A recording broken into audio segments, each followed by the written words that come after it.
and welcome to Homefront, a half-hour conversation about our favorite place, the home. I'm Alicia Blaisdell-Bannon, managing editor at the Cape Cod Times. With me, now this is going to throw me off because we're not standing in the way we usually are. Gwen Friss, who's the food editor and features writer at the Times. Melanie Lowers, who is health, fitness, books, and travel editor at the Times.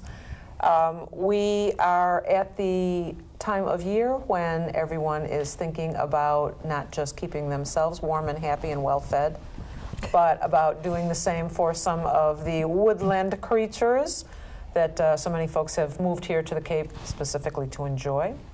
And in particular, birds. Okay, true confession, I don't have a bird feeder out this year. All right, I feel awful about this, but I'm behind, okay? I'm behind on the bird feeder, so I'm hoping to pick up some tips. But you know, it isn't as straightforward as those of us who just march right into the grocery store or wherever and pick up a bag of seed and wonder why it isn't all gobbled up by the birds believe. So we're going to get a little assistance here.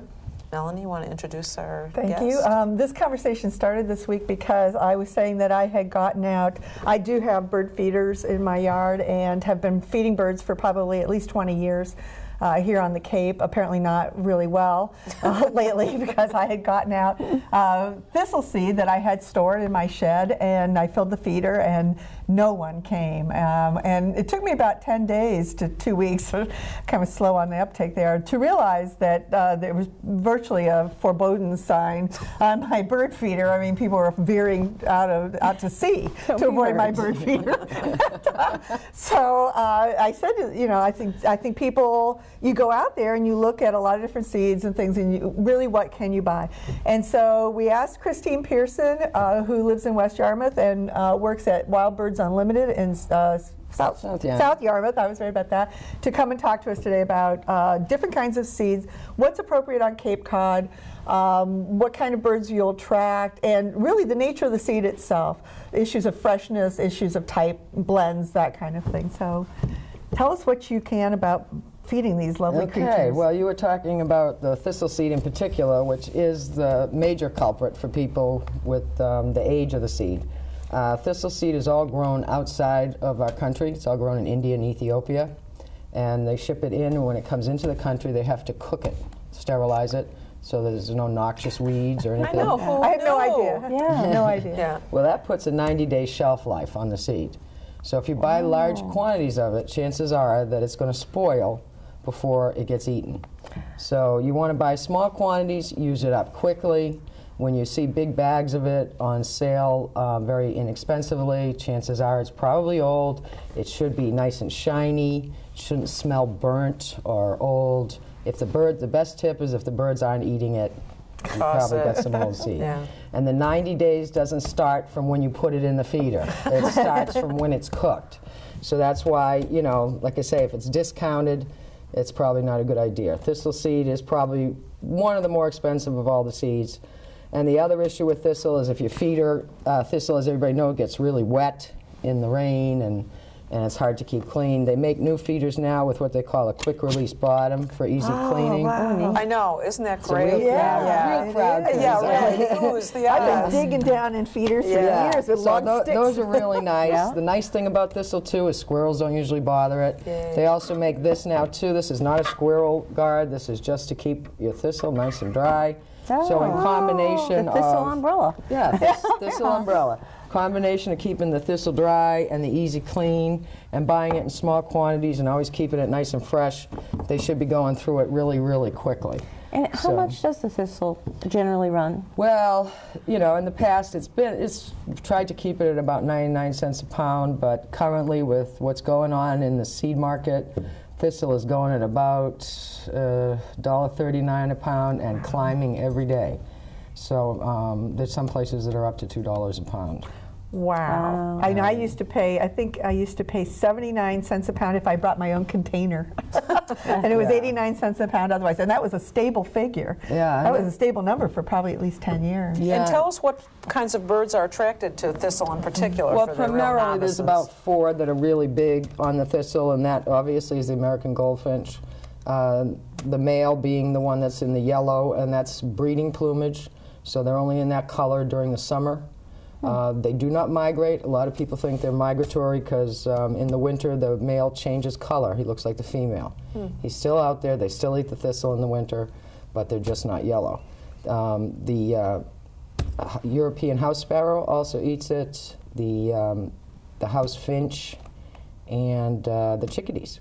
Those are the 4 birds that will eat. And about how long, if you put a feeder like this in your yard, about how long will a, well, obviously it depends on whether they forgive Melanie and come back. But with a fresh pound of thistle, about how long would it take? You know, how long would it last for, you know, at the average home? Well, it all depends, too, on how many feeders you have out and other things, but I have a feeder that's probably about that tall. And but like this? Yeah, and I filled it 3 days ago, and it's half empty. Oh.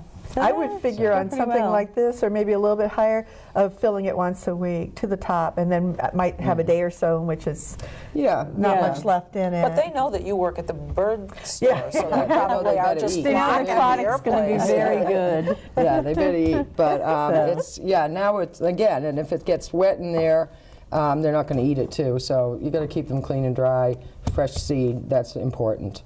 And don't buy it in bulk. What's happening with the seed?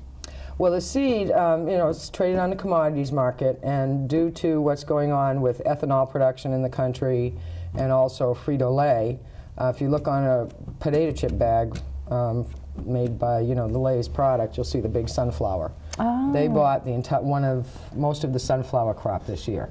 So prices on seed are going through the roof. How interesting. And, yeah, it's unfortunate. Yeah. Hopefully in a year or two, when they realize that ethanol probably is not the way to go, they'll come down, because even like the squirrel corn that people supplement in their yards is just ridiculous. It's hard to come by. Wow. That was always considered the low end. Yeah, you would think so. Yeah. But also, it's just also more polluting the environment to grow corn. So with Frito-Lay buying up the sunflower crop, and all of the sunflower farmers are going to start producing corn now instead of the sunflower, it's really put a pinch on the industry, and it's really driven the prices up. And in doing that, in the foreign countries, India and Ethiopia, they're holding back the thistle to, you know, inflate that price. Oh. So it's kind of a rock and a hard place for all us folks who are trying to feed the birds and trying to keep our customers happy and trying to keep the prices reasonable. It's not going to be easy. But, you know, we're doing the best we can.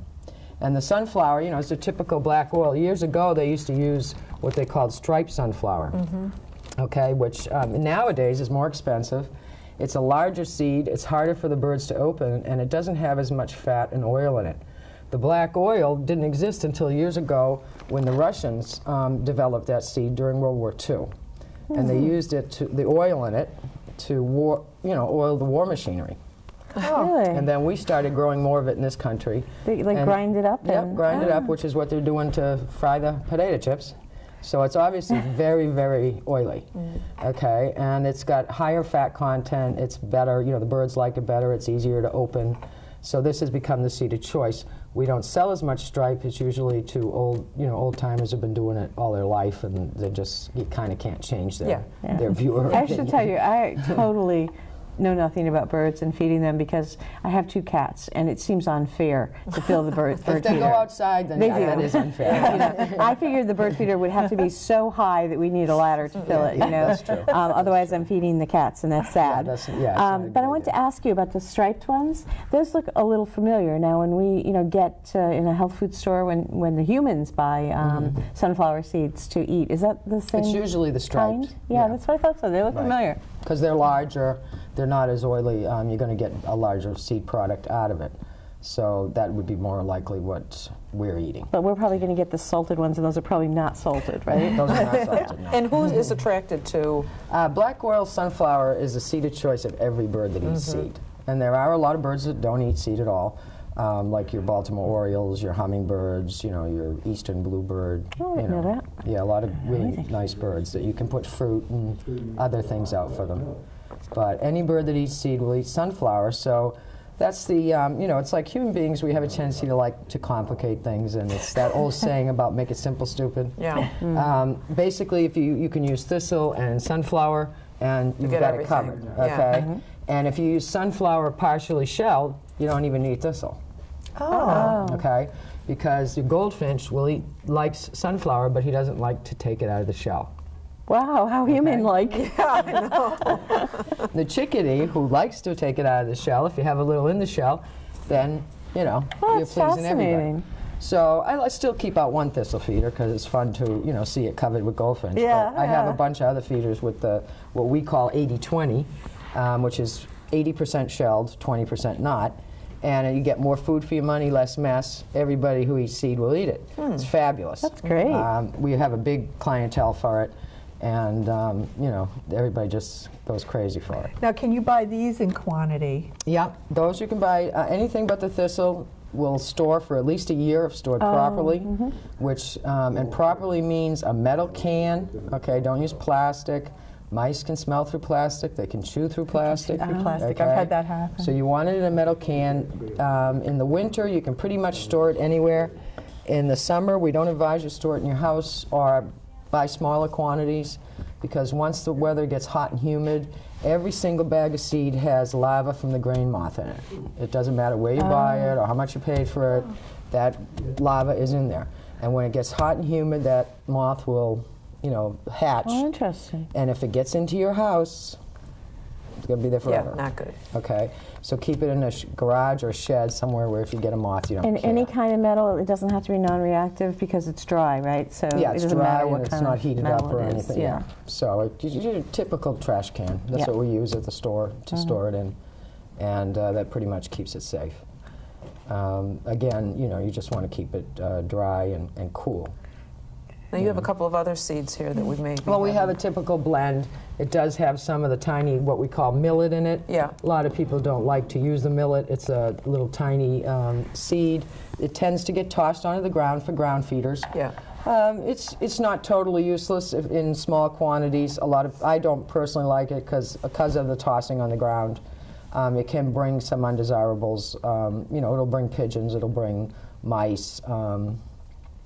But there are some ground feeders who like it, like the juncos and a few of the sparrows. But you can also get them up to a feeder to eat some of the better stuff too. So there's good ways of doing it. Another seed I brought is an all-white seed called safflower. Yeah. Now, years ago when we first started, safflower was a really good bet that if you used it pure and didn't mix it with any other seed, you had about a 70% chance the squirrels wouldn't touch it because it's bitter. Cardinals love it. Okay, chickadees love it. But over, you know, a 14-year period, Squirrels have adapted. I knew it. I knew you were going to say that. Food trends in the squirrel world. Well, if your mother gives you liver every day, eventually Yeah, you're going to eat it. eventually you eat it. So they've learned to kind of eat it. It still works well in some yards, and in some yards also it will cut down on blackbird activity because they're not that it's bitter, yeah. so they're not that fond of it. But it's not a guarantee. And you can't mix it. It's not a repellent. It's just a deterrent. So I do have a few feeders. See, I love squirrels. They're my favorite thing on earth, and I think they're a blast. I'm the squirrel queen. And I have feeders for them that are called Pandora's boxes. They're not for birds. They're just for squirrels. And now, okay, so what does that mean there, Pandora's never heard box? It's a box, I should have brought one. It's a little box with a hinged lid. No birds allowed, okay, just squirrels. And I put a little sunflower seed and a few peanuts in there, and the squirrels have to go into the box to get the food. And they'll just and lift they the fight lid with right each up? other. Okay. They use their head to lift the lid, and then one will go in, another one will sit on the lid and won't let them out. They have fights. You know, they go back and forth. Because every squirrel in your yard is related. Okay, their mothers, aunts, nieces, I didn't nephews. know that. They're all related. So when people who are trying to do a good thing by live trapping them and relocating them, wherever you release that squirrel, that family that lives there, that family of squirrels will kill that squirrel. Okay? And it's illegal to do it, by the way, but they will kill it. And you can't eradicate them. When people come in the store and say, how do I get rid of squirrels? I tell them, pack your bags, move to Southern California. Because you're not going to get rid of them. So you have to learn to live with them. And Yeah. that's the best thing to do. I Yeah. mean, because, you know, people, they get up in arms, they practically, you know, have a coronary crazy, over it. yeah. And it's silly, because I always say to them, if your answer to not liking something in your backyard is to kill it, do you have a lot of hope for world peace? Yeah. Okay? Good point. Learn to live with it. There's some things you can do to your house, though, too, to keep them out of Well, the rafters, you right? have to, you know, it's your house. It's your responsibility to be sure you have a chimney cap on your chimney, and that the louvers on the end of your houses are metal, and to periodically check and make sure they don't get in. And basically, you know, if you do that, then you're pretty much, you know, free of squirrels. But anyway, I have the Pandora's boxes, work great, it keeps them busy, and I have fun. four feeders with this safflower in it with no baffle, and they wouldn't waste their time. Oh, You know? interesting. And the cardinals love it. You put a tray, like if you have a seed tube, a regular tube, not a thistle feeder, but a tube that would take seed, with a tray to make it cardinal friendly. Because cardinals are ground feeders, they have large feet, and they don't want to land on a perch and have to turn sideways. Oh, yeah. So they want to land facing the food. So a lot of people say, well, what food does a cardinal like? It's not necessarily the food, it's the style of the feeder. Oh, how interesting. So if you have something on the bottom that mimics the ground so they can land facing the food, they'll do it. And they love safflower, but they also love sunflower. So you can use either or. And again, the safflower in a feeder with a tray. And if your squirrels are taken care of, then they're obviously not going to waste their time with that.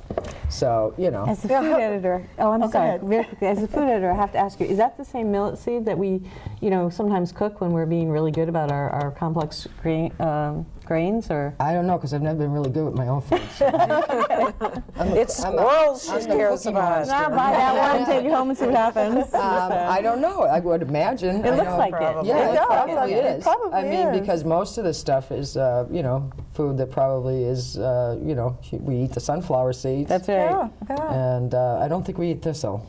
No. I've Doesn't never look very heard of it. palatable. No, it doesn't. I'm wondering price-wise, for people who find it, very expensive and would like to find the least expensive way to be good to their birds and still enjoy the birds. My thing with feeding them is not that they're going to starve. I don't necessarily believe that's true, but they add something to winter in my home, and the feeders are positioned so that I have easy access to windows that I can see them and watch them. So for people who would like to be able to enjoy them but can't put a lot of money into it, is there the least expensive way to sort of enjoy them? Well, I still think to date the least expensive seed is the black oil with the shell completely on. Okay. Probably. I don't, and that's changing on a weekly basis, so just have to keep an eye on it. And a lot of birds like Don't that. go to the supermarket and buy the blends that they make, because unfortunately, if you go there, you can buy the black oil. Black oil straight is still the blends that you get in the supermarket are all blended in the Midwest for West Coast birds. So you'll see a lot of seeds in there, particularly the red Milo. It looks like a tiny little basketball. There's not a bird on the East Coast that eats it.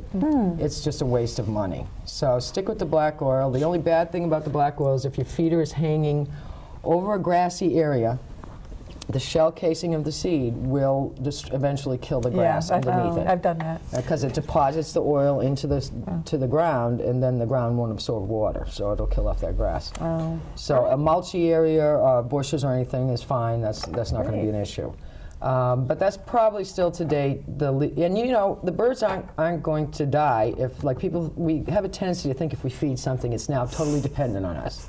You don't see dead birds sitting there waiting for you to feed it. It's just not. Kids, gonna kids, happen. you have to feed. That's right. You do have to keep Your kids feeding are the dependent on you, but Yeah. that's all. So it's that's not going to be an issue. So you can feed them as, if it makes you feel good, you put out a feeder once a week. If they empty it in 2 days and you don't want to fill it for the rest of the week, that's fine.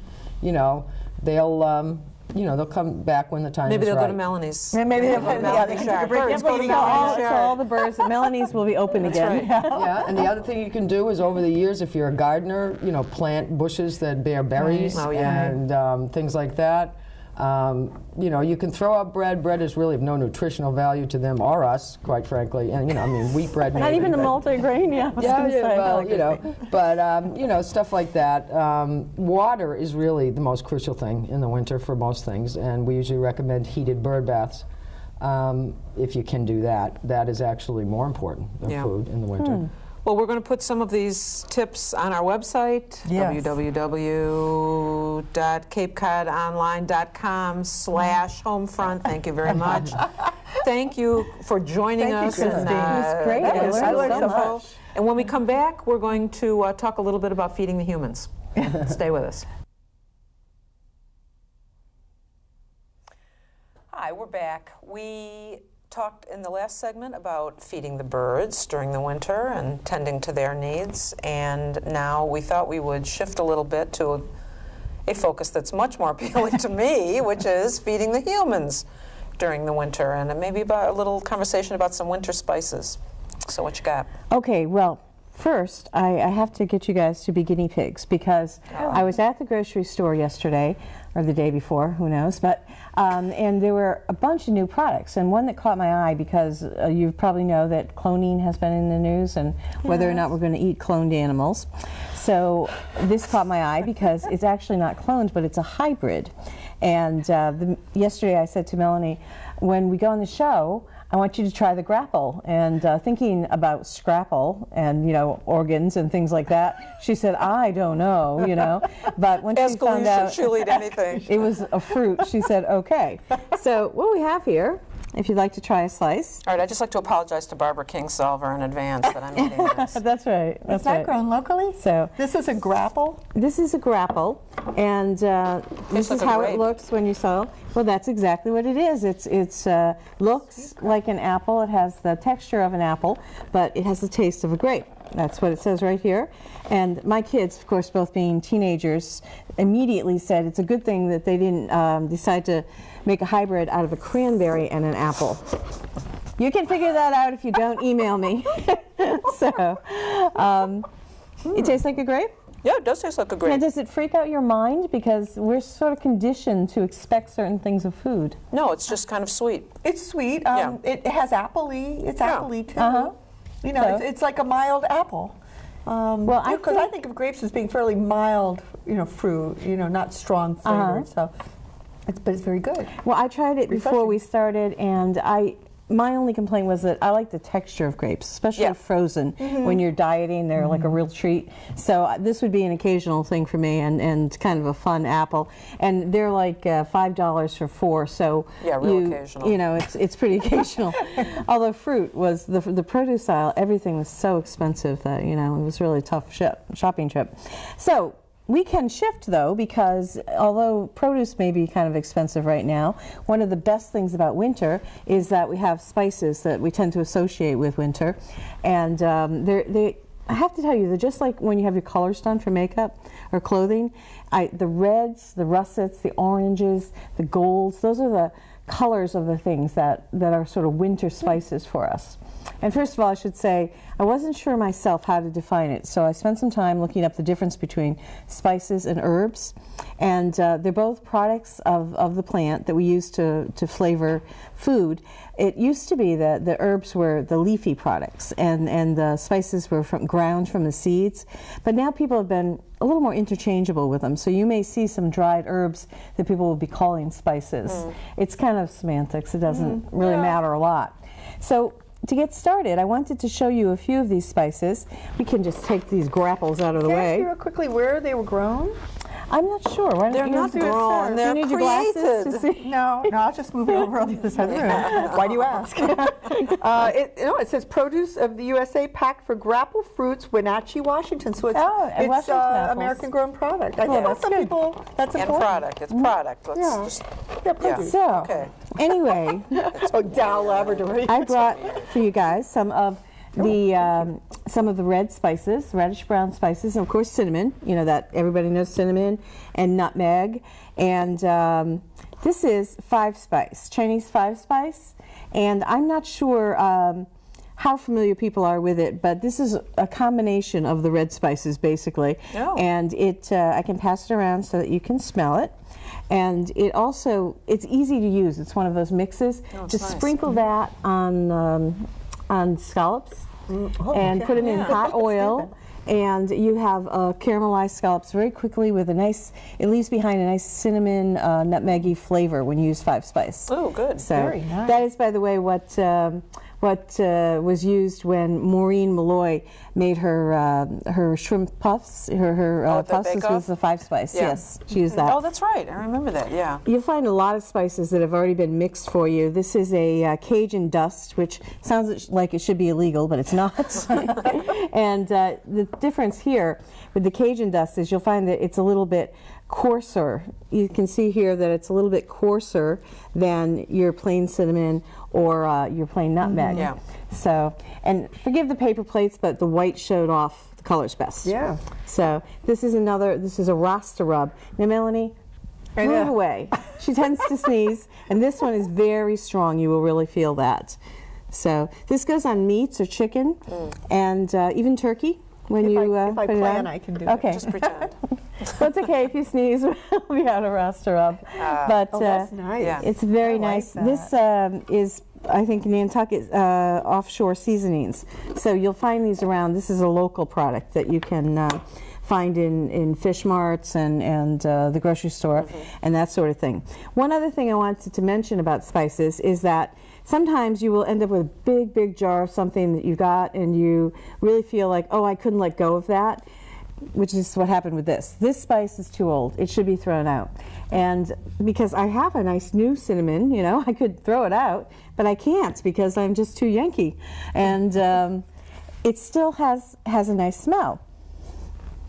Pretty much smells like cinnamon still. Yep. So if you want to do the right thing and get rid of your spices after a year or two, you should. If you still have spices from when you got married, no, that's a bad idea. I so do. Well, I can just hear the audience saying yeah, it too. right. Well, I have I mean, spices if you've from been married grocery 22 stores years like I have, you know, and you still have spices. I have spices from Angelo's supermarket. Oh, wow. Yeah, just Or the ones that come in the spice rack that like last yeah, forever. you you bought, can yeah, put out- somebody gave right. you as a wedding gift. So That's here's right. a thought. If you have something like this cinnamon and you can't bear to throw it out, what you can do is you can go kind of Martha Stewart. I think stewardize should be a verb, actually. Yeah, so you can stewardize. And you can sprinkle some nice winter spices on those mini pine cones. Oh. And mix it in a little bit, and it's a instant potpourri. And you put it in your bathroom, in your bedroom. You know, it's just something you can shake them up in a plastic bag so that you get the spice all into the crevices. And then when they stop giving you the scent, just mix them up a little bit more, and it'll renew. It'll last a couple of months at least, you know. And You rock. That is very Martha Stewartish. Yeah, it is. Yeah. well, you know, what can I say? Maybe I can become her, she can be my mentor. Although there are so many people, Rachel Ray, everybody's doing a show now. So that's pretty much what we have for winter. And the nice thing, the thing I do, and people are always amazed, like, oh, how did you make that? Is that it takes a shake. It's quick, it's easy, it doesn't take a lot of mixing. For example, a great French toast, you take your eggs and milk or cream and you mix it up. And then if you shake in a little bit of cinnamon, a little bit of nutmeg, and what I do is a teaspoon of vanilla and a teaspoon of sugar, because the vanilla heightens the flavor of the sweetness. Yeah. And then you soak your bread. I like an Italian bread or Portuguese, and it's really fantastic that way. And people will say, "Wow, how did you make that?" So just like you make French toast. So Excellent. I like putting cinnamon in pancake batter too. Oh, that's a just great to idea. add it in just regular conventional pancake batter, because it just adds a little bit more under the, you know, the gallons of syrup I'm going to It pour does. anyway. Oh, thank you for mentioning syrup, because that is my other, it's not spice, it's not a seasoning, but I think syrup is a fantastic fall and winter addition to many things. I had a syrup and amaretto maple syrup pasta one time, and it was great. It was very good. Well, we're going to have to suffice with grapples, I guess, for the next few minutes here. But we'll have more information about some winter spices, as well as information about birdseed and feeding the birds. Please don't mix them up. And on our website, again, www.capecodonline.com/homefront. Yes, that's at least twice today I've gotten it right. So please go there, and please join us again for another Homefront.